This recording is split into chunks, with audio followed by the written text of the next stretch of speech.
In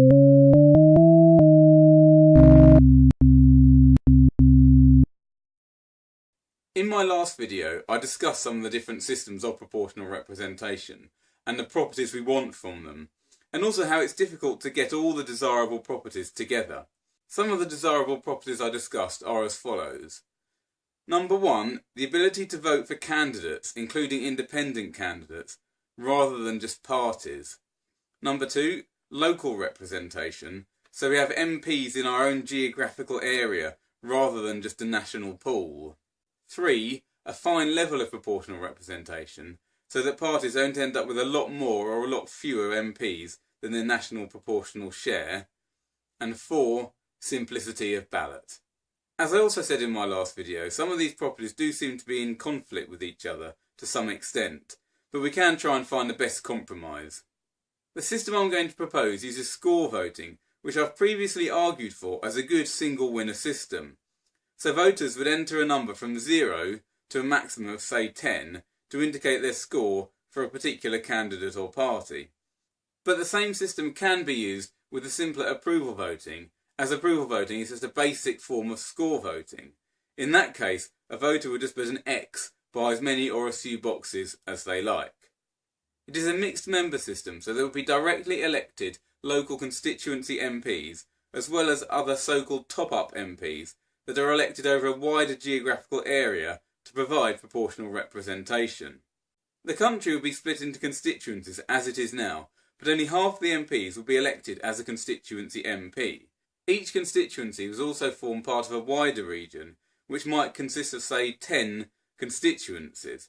Each of these regions would elect 20 MPs in total, 10 of which would be constituency MPs and 10 would be elected by the whole region in a proportional manner.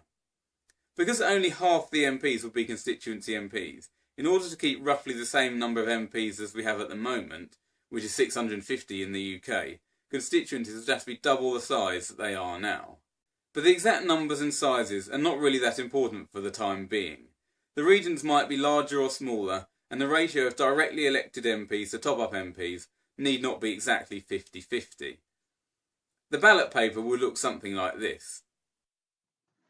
Don't get too caught up on the details of how it's presented. Obviously, if this method was ever adopted, the ballot design would need to go through several committees and subcommittees to make sure it passes any tests for clarity. The top half of the ballot lists all the candidates standing in the voter's constituency, along with any party affiliation. As you can see, there are separate boxes, one for the candidate and one for their party. The score entered in the candidate's box is the score for the candidate, and the score entered in the party's box is a score given to all the other candidates from that party standing in the wider region. These scores are used in their proportional top-up phase. A voter is free to give a different score to a candidate and their party. For example, on this ballot, Andrew Adams has been given a score of 10, whereas the party he represents, the Apple Party, has been given a score of 8.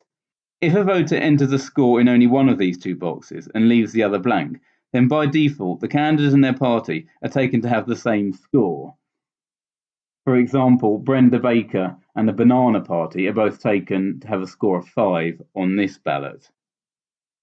In all other cases, a blank is taken to mean 0. If a voter puts an X in a box instead of a score, then it would count as a top score. So a voter could simply put a single X by the box of their favourite party or their favourite candidate and walk away, as they do now. So for example, on this ballot, Charles Carter gets an X. So that means that the Carrot Party and Charles Carter both get the maximum score of 10. And that would be a valid vote. And it would count towards all the candidates from that party in question, so it would still be a reasonably powerful vote. This system does not force complexity onto voters. The bottom half of the ballot lists all the independent candidates standing in the wider geographical region that aren't standing in the voter's own constituency, and also any other parties that are fielding candidates elsewhere in the region, but not in this constituency. A voter can give a score to as many as they want of these, and as before, any that are left blank are taken as 0. A voter cannot individually give scores to every party candidate standing in the wider region, because it would make the ballot paper too large and unwieldy, but they can at least give a separate score to the party candidate standing in their own constituency, which would still be a reasonable compromise. The constituency MPs are elected first. Only the ballots from the constituency in question are counted here. On this ballot, only the votes for these candidates would be counted at this stage, so those on the top half of the ballot. The scores for each candidate are added up, including any implied scores from the party votes, such as Brenda Baker getting the 5 points from the Banana Party, and the candidate with the highest total in each constituency is elected.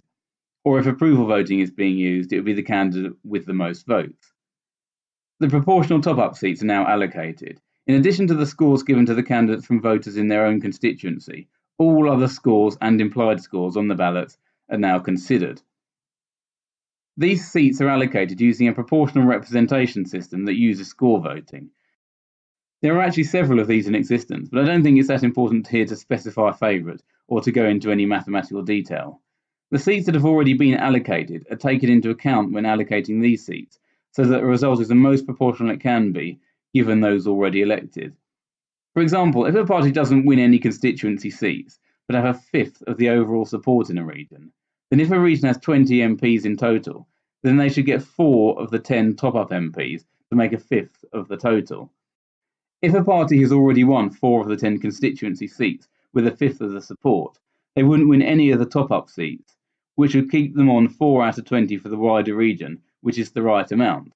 But if they've already won 5 constituency seats with just a fifth of the support, then they won't win any top-up seats and will still end up overrepresented.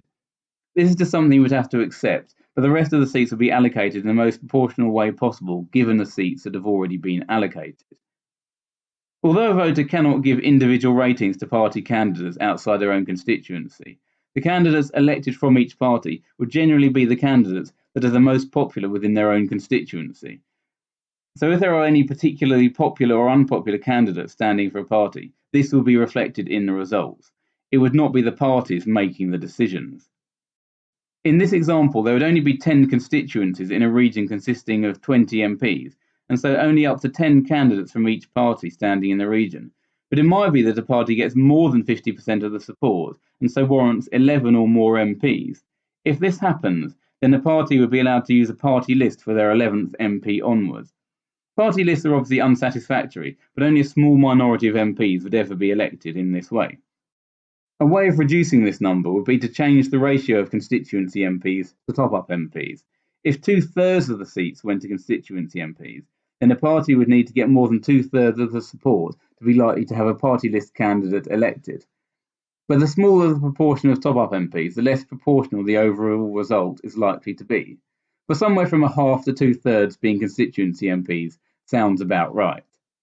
This method gives a lot more freedom to voters than party list systems, while remaining reasonably simple. Obviously, single transferable vote gives even more freedom, in that every candidate is listed on the ballot.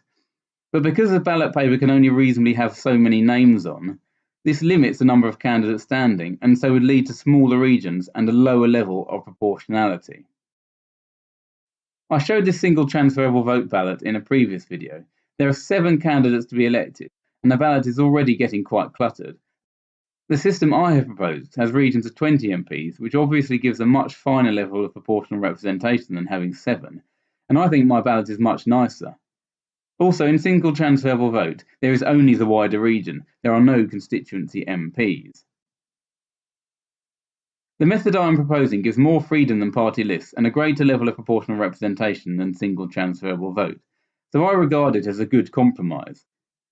It's impossible to know exactly how many parties and independent candidates would stand in practice under this system.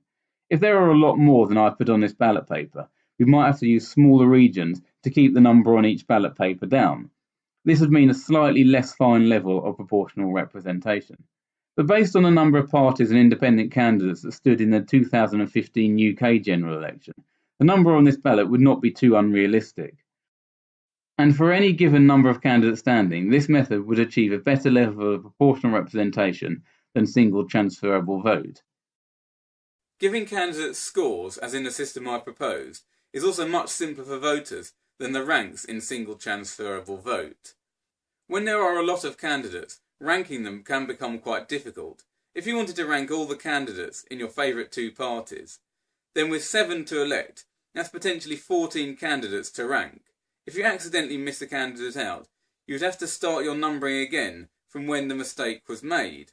Scores can be done in any order and there is much less potential for mistakes, whereas with ranks you really have to start at 1 and work down without missing out any numbers. Also, ranks wouldn't really work with the type of ballot I'm proposing. Because there are effectively two types of election together, the constituency election and then the wider regional election, if you rank the constituency candidates from 1 without gaps, this would leave you with no room to fit in the other candidates on the same scale for the proportional top-up part. But additional scores or approvals can be added without any extra complication. I would also argue that score voting gives the potential for a better type of proportional representation than ranked voting.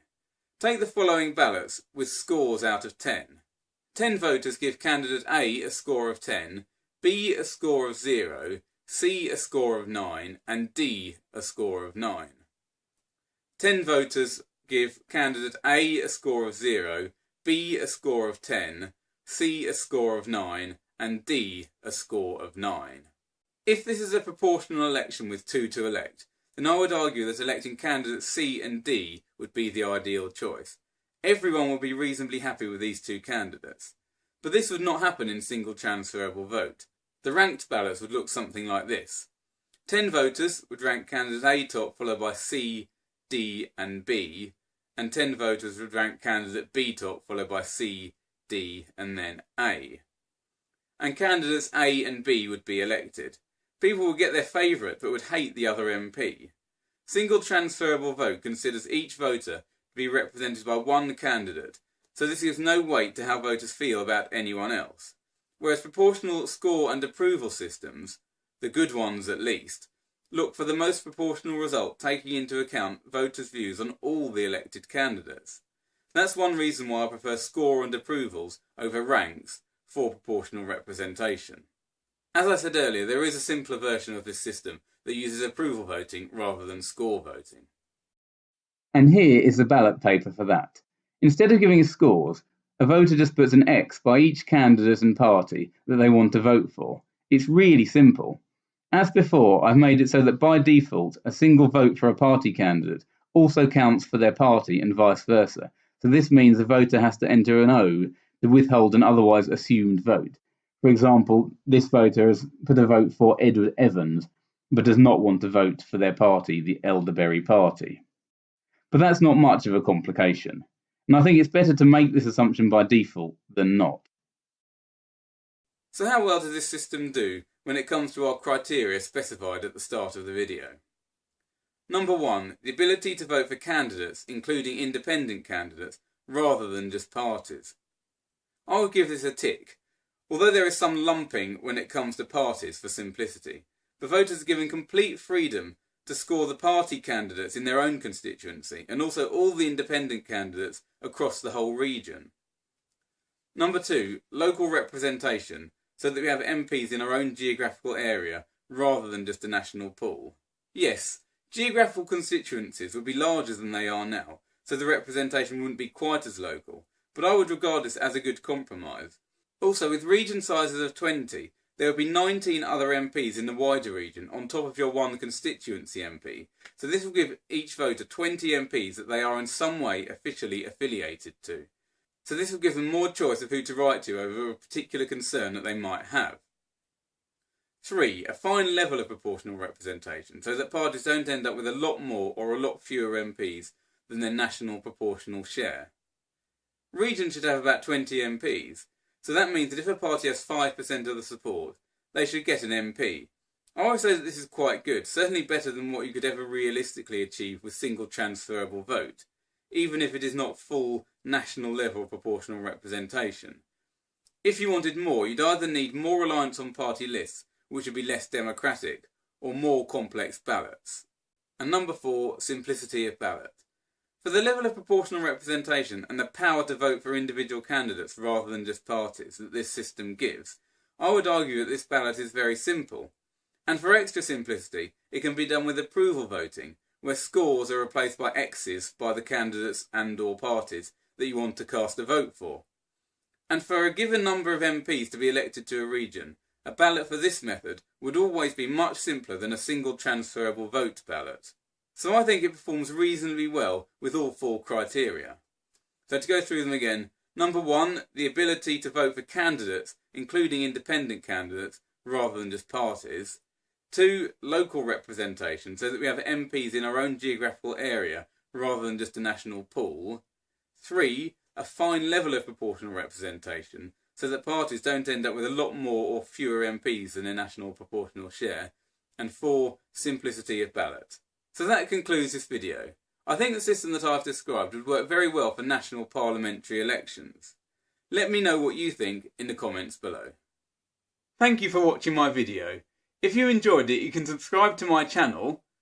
Even better, you can buy my book, Stuff and Consciousness, Connecting Matter and Mind, by me, Toby Pereira. It's all about how your seemingly non-physical thoughts and feelings can come from your physical brain. It's available in paperback and also on Kindle. Links are available in the video description below, or you can visit my website at www.tobypereira.co.uk. Thank you.